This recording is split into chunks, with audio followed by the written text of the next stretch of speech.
Sweet greetings. This is Johnson. இன்னைக்கு நாம பார்க்க போற topic do you know what we are going to learn today? No, we don't. Yes, I do. இந்த மாதிரி நம்ம கேள்வி கேட்கவும் பதில் பேசவும் பயன்படக்கூடிய அந்த do ஃபார்ம்ஸை பற்றி தான் நாம் இந்த கிளாஸில் பார்க்க போகிறோம். இப்போது நாம் பேசக்கூடிய வாக்கியங்களில் அதிகமாக பயன்படக்கூடிய ஒன்றா இந்த do ஃபார்ம்ஸ் இருக்குது. இது ப்ரெசன்ட் டென்ஸ்லையும் பயன்படுத்தலாம், பாஸ்ட் டென்ஸ்லையும் பயன்படுத்தலாம். இப்போது நாம் இந்த கிளாஸில் பார்க்க போகிறது ப்ரெசன்ட் டென்ஸில் எப்படி பயன்படுத்தி பேசலாம் அப்படிங்கிறத பற்றி நாம் இந்த கிளாஸில் பார்க்க போகிறோம். உங்களுக்கு இதில் ஏதாவது டவுட் இருந்துச்சு அப்படின்னா மறக்காமல் கமெண்ட் பண்ணுங்கள், கண்டிப்பாக நான் ரிப்ளை பண்ணுறேன். அதே மாதிரி இந்த வீடியோ உங்களுக்கு பயனுள்ளதாக இருந்துச்சு அப்படின்னா you just give a thumbs up. இப்போ நம்ம கிளாஸ்க்குள்ளே போகலாம். லெட்ஸ். Two forms. இந்த டூவை ப்ரெசன்ட் டென்ஸில் எங்கே பயன்படுத்தலாம் அப்படின்னா இதுக்கு சில ரூல்ஸ் இருக்குது. அதை நம்ம முதல்ல தெரிஞ்சுக்கலாம். அதாவது ஃபஸ்ட் பர்சனில் ஐ, வி, செகண்ட் பர்சனில் யூ, தேர்ட் பர்சனில் தே.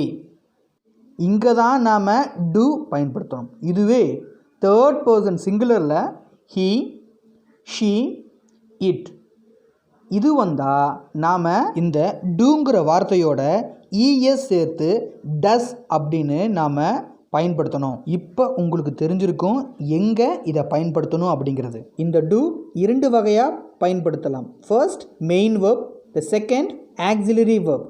மெயின் வேர்ப்னா இந்த சென்டென்ஸில் பாருங்கள், டூங்கிற வேர்பு வேறு எந்த ஒரு வேர்பும் வராமல் தனித்து ஒரு சென்டென்ஸை கம்ப்ளீட் பண்ணியிருக்கிறதுனால இங்கே டூங்கிறது ஒரு மெயின் வேர்ப். இந்த சென்டென்ஸை பாருங்கள், I do know about a job. இங்கே டூங்கிற வேர்ப் நோங்கிற மெயின் வேர்புக்கு சப்போர்ட்டிவாக இருக்கிறதுனால இதை ஆக்சிலரி வேர்ப் அப்படின்னு சொல்லலாம். இப்போ உங்களுக்கு தெரிஞ்சிருக்கும் இந்த இரண்டு வகையான வேர்ப்ஸை டூ, டஸ். இந்த இரண்டு வார்த்தைகளை வைத்து நாம் எந்தெந்த மாதிரியான சென்டென்ஸை உருவாக்கலாம்னா positive sentence, negative sentence, question sentence and emphasis sentence. இந்த 4 வகையான சென்டென்ஸை யூஸ் பண்ணி அதிகமான சென்டென்ஸை நம்மளால் உருவாக்கி பேச முடியும். அது மாதிரி பேச முதல்ல பாசிட்டிவ் சென்டென்ஸ். இங்கே do to replace a verb when the meaning is clear or obvious.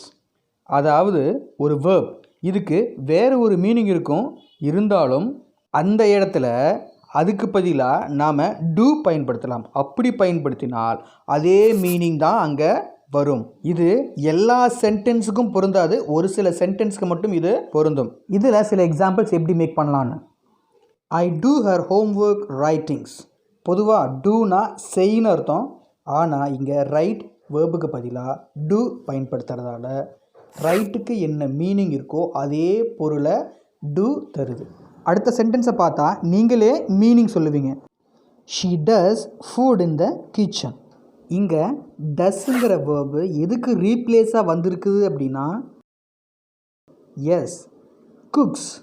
இங்கே குக் அப்படிங்கிற வேர்பு கூட எஸ் சேர்த்து குக்ஸ் அப்படின்னு ஏன் எழுதியிருக்கோம் அப்படின்னா third person singular he, she, it இது வந்தால் கண்டிப்பாக நாம் வேர்ப் கூட எஸ் இல்லைன்னா இஎஸ் சேர்த்து எழுதணும். இது சிம்பிள் ப்ரெசன்ட் டென்ஸில் மட்டும்தான் பயன்படுத்தணும். அடுத்து நெகட்டிவ் சென்டென்ஸ். இந்த நெகட்டிவ் சென்டென்ஸில் டூ ஃபார்ம் மேக்ஸிமம் ஆக்சிலரி வேர்பாக தான் வரும். இப்போது நாம் நெகட்டிவ் சென்டென்ஸை எப்படி உருவாக்கலாம்? ஒரு நெகட்டிவ்னாவே நாட் அப்படிங்கிறது ரொம்ப இம்பார்ட்டன்ட். அந்த நாட் அப்படிங்கிற வார்த்தையை ஒரு ஆக்சிலரி வேர்ப் கூட மட்டும்தான் எழுத வேண்டும். அதை ஒரு எக்ஸாம்பிளோட பாருங்கள். I come to your house today. இது ஒரு பாசிட்டிவ் சென்டென்ஸ். இங்கே இதை நெகட்டிவாக மாற்றணும் அப்படின்னா நாட் அப்படிங்கிறத ஆக்சிலரி வேர்ப் கூட நாம் சேர்த்து எழுதணும். ஆனால் இங்கே ஆக்சிலரி வேர்ப் இல்லை. அதனால் I not come to house today அப்படின்னு எழுதக்கூடாது. அதுக்கு பதிலாக ஆக்சிலரி வேர்ப்ஸில் டூ ஃபார்ம்ஸ் மட்டும்தான் கொண்டு வரணும். அப்படி கொண்டு வந்தால் தான் அதனோட மீனிங் மாறாமல் அப்படியே இருக்கும். இங்கே ஃபர்ஸ்ட் பர்சன் சிங்குலர் ஐ வந்திருக்கிறதுனால do, I do not, I do not come to your house today. இந்த டு நாட்டை கண்ட்ராக்ட் பண்ணி சொன்னால் டு நாட் அப்படிங்கிறது don't, I don't come to house today. அடுத்து she doesn't like this junk food. Now you know it very clearly, so just move on to question sentences. You like my shirt. இது ஒரு நார்மலான sentence. இந்த சென்டென்ஸை நாம் எப்படி ஒரு கேள்வி வாக்கியமாக மாற்றுறது? நல்லா கவனிங்க. ஒரு கேள்வி கேட்கும் பொழுது சென்டென்ஸோட தொடக்கத்தில் சப்ஜெக்டை வச்சு கேள்வி கேட்கக்கூடாது. ஒரு ஆக்சிலரி வெர்ப் வச்சு தான் நாம் கேள்வி கேட்கணும். நான் ஏற்கனவே சொல்லியிருக்கேன், ஒரு மெயின் வெர்ப் மட்டும் வந்திருந்தால் அங்கே டூ ஃபார்ம் நாம் உருவாக்கி கேள்வியை கேட்கணும். ஓகே, டூ கொண்டு வந்தாச்சு. டூக்கு அப்புறம் சப்ஜெக்ட், அதுக்கப்புறம் main verb, then rest of the sentence. இப்போ ஒரு கேள்வி வாக்கியம். Do you like my shirt? இன்னும் சில எக்ஸாம்பிள்ஸ் உங்களுக்காக. She brings a father to office. இங்கே மெயின் வெர்ப் கூட எஸ் சேர்ந்து வந்திருக்கு. Because third person singular she வந்திருக்கிறதால இங்கே நாம் ஒரு ஆக்சிலரி வெர்ப் கொண்டு வரணும். அப்படின்னா டஸ்.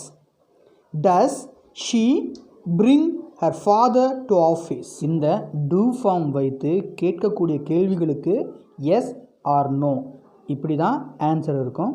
இப்போது இதுக்கு ஆன்சர் எஸ்னா எஸ் ஷி பிரிங்ஸ், நோ அப்படின்னா நோ ஷி டசன்ட். இது போல் நம்ம பேசுவதற்கு கேள்வியும் பதிலும் உருவாக்கணும். இப்போ அடுத்ததாக பார்க்க போகிறது எம்ஃபசிஸ் சென்டென்சஸ். எம்ஃபசிஸ் அப்படின்னா உறுதியாக சொல்லக்கூடிய வாக்கியம். அது எப்படின்னு நீங்கள் சென்டென்ஸில் பார்க்கும்போது உங்களுக்கு தெரியும். She cleans the floor every day. அவள் தினமும் தரையை சுத்தம் செய்கிறாள். ஆனால் இங்கே பேசும் பொழுது வேர்புக்கு முன்னாடி டூ ஃபார்ம் சேர்த்து பேசினா நாம் பேசக்கூடியது உறுதிப்படுத்தி பேசுவது போல் இருக்கும். அது எப்படின்னா she does clean the floor every day.